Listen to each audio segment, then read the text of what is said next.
Hello.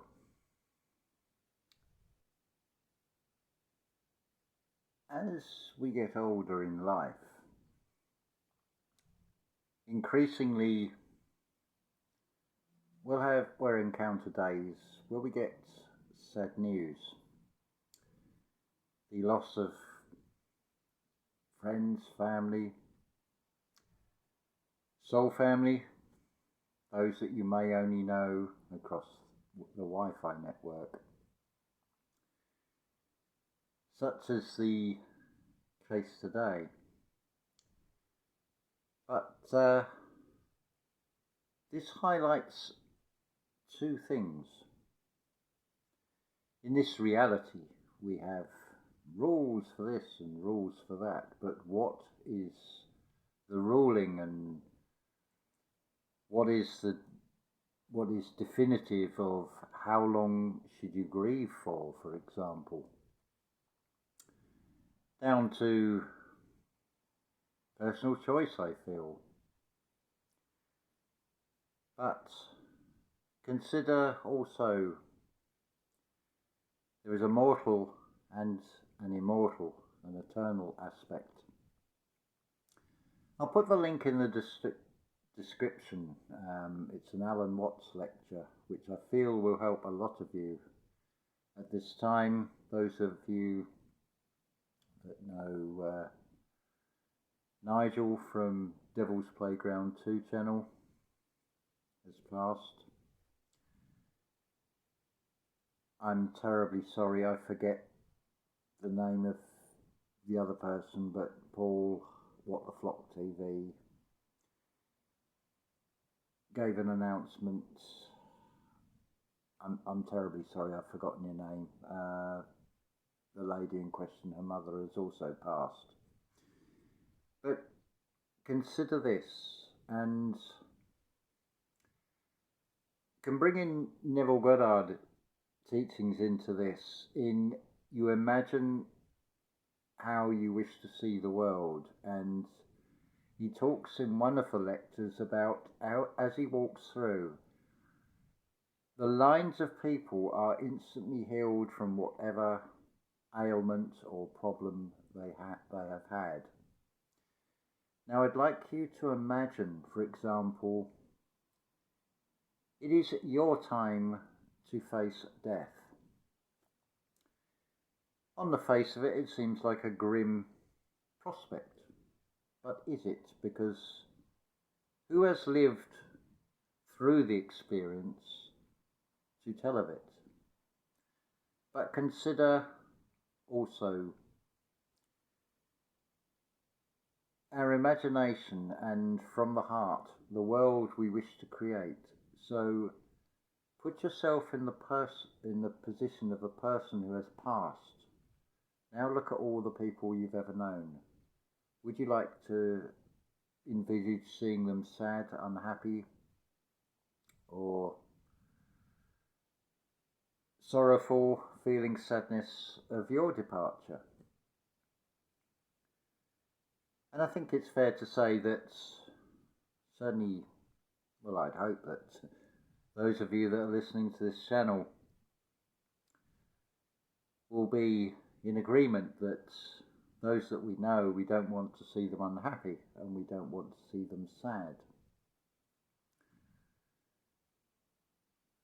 Unrehearsed, all this is just as it comes. I'm trying really to give a different perspective on something we're taught is such a sorrowful, dreadful experience, and yet it is an experience that none of us, as a physical being, can escape. There is nothing in this reality that is living that does not have a lifespan.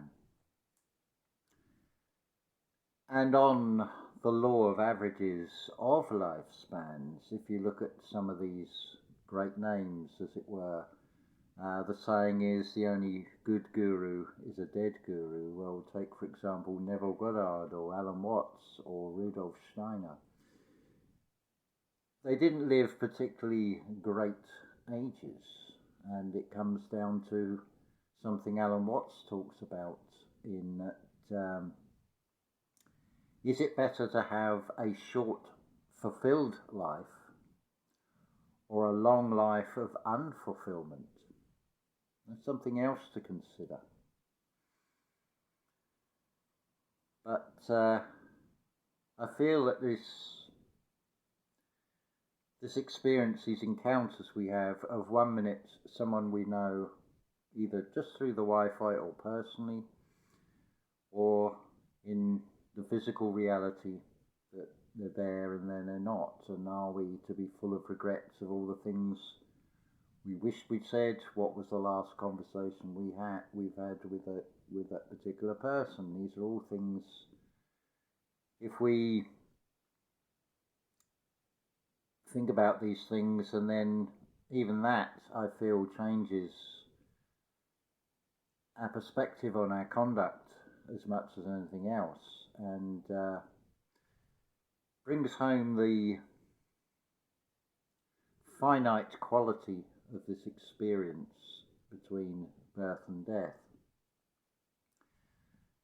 But that isn't all of it. And consider also, if you were given the option of being in this reality, maybe doing as you're doing now, maybe helping others,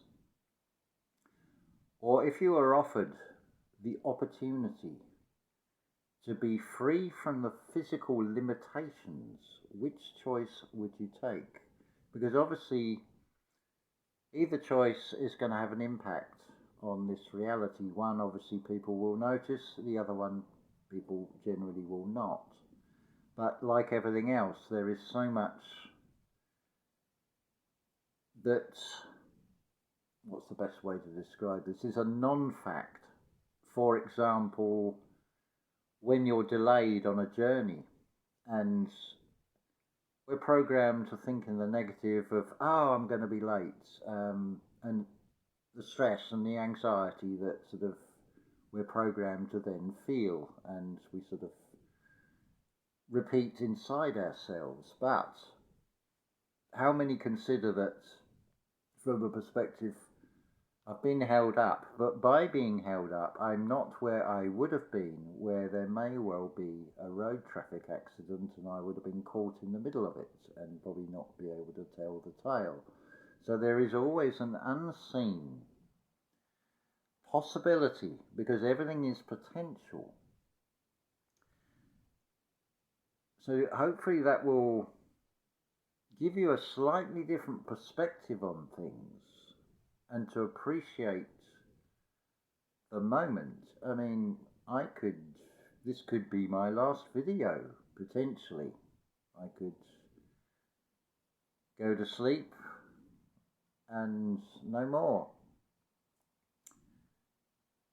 Some may be rejoicing at that, some may be feeling sad at that, but as far as the physical body goes, that thing about no one knows the time probably is its most true until that very moment, that when it's about to happen. Unless, of course, you have some sort of health problem and you've been told you've only got X number of days or months or whatever to live, and you accept that script, then it probably would come true. But I would be bloody minded if I was told that by a medical professional, and, well, I'm going to prove you wrong and defy your medical training and show you that you got it wrong. Just like I got it wrong about visualizing seeing Nigel making a new video on Devil's Playground 2. Unfortunately, that is not to be, but at the same time, and I'm not the only person that has experienced this, there's at least two more of you who have been very aware that Nigel has come to visit you. And how beautiful is that? You imagine if you were free from your physical body, how you could go around and, I don't know, say goodbye to everybody, go and visit everybody. How wonderful that would be from that eternal perspective.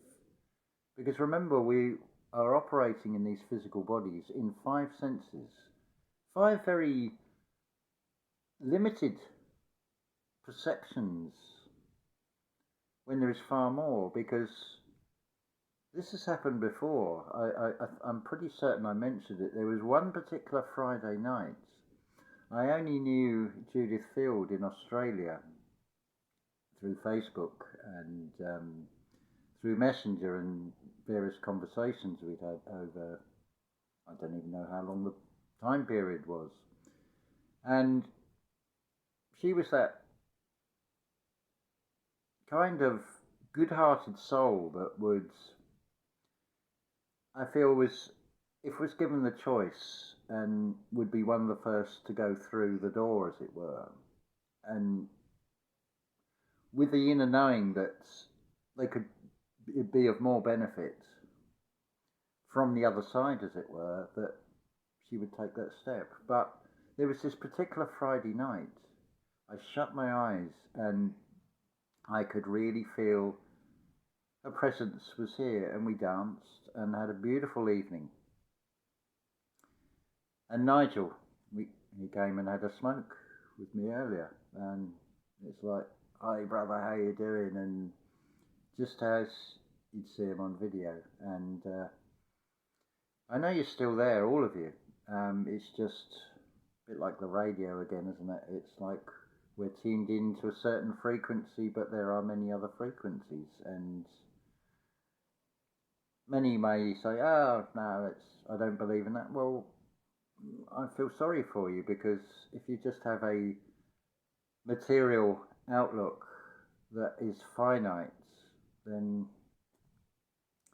well, it's only through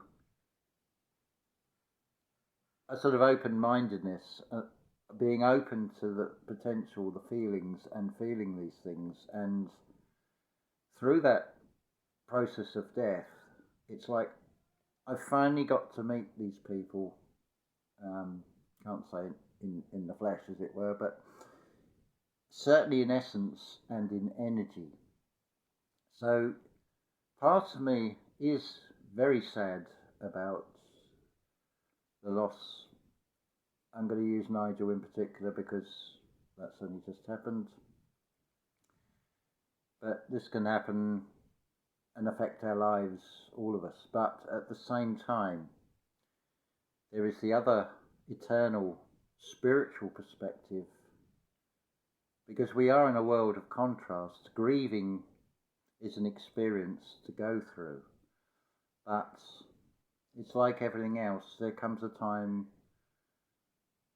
to let go of that grieving. That there's no written law on that, but it comes down to balance of at what point do you then put that aside. Because would you wish to see someone you've known grieving for years and years that you're no longer here, and basically putting their lives on hold? And I feel that none of us would wish that on anybody else. So this is why I think, or feel, that there's a human perspective, and then there's our eternal perspective to look at these things from. I hope that has brought a bit of comfort, given you another perspective, because life is all about challenges, and of course there's that ultimate challenge that none of us can escape as a physical being in a finite, what seems to be a predetermined span of a measurement we call time in years.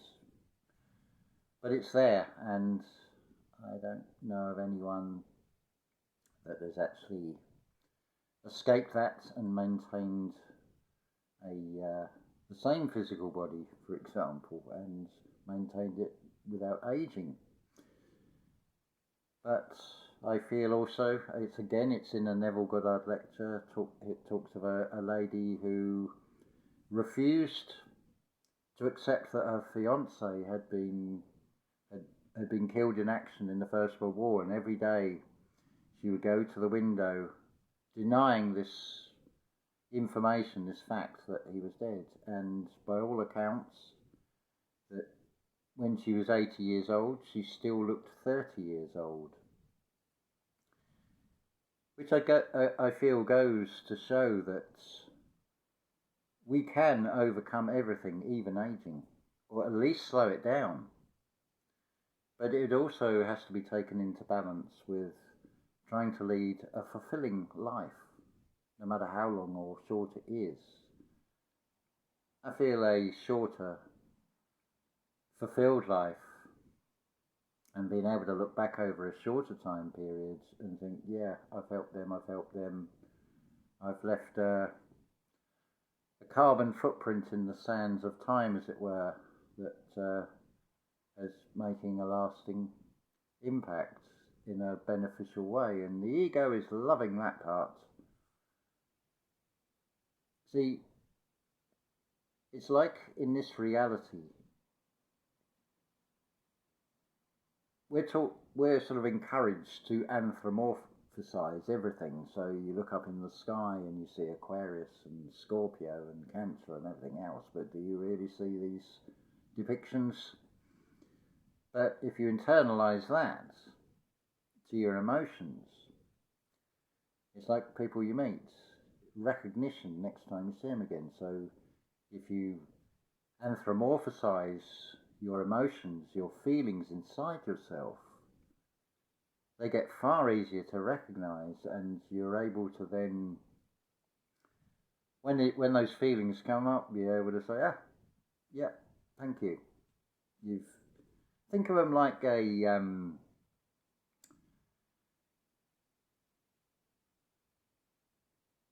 think of it like you're a king or a queen, and you've got a petition being brought to you with people in favour of this or that. But these are all your different emotions. So your emotions will will try and petition you and partition you, because it's all about divide and conquer, because the lower self is just a scared little child at the end of the day.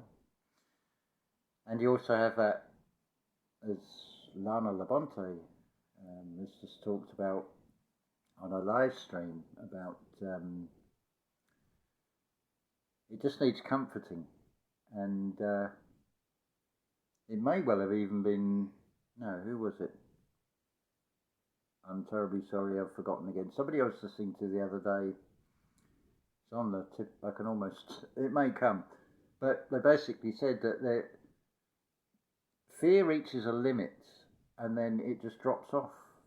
Same as intellect. They'll only take you so far. But you can go beyond those and leave them behind.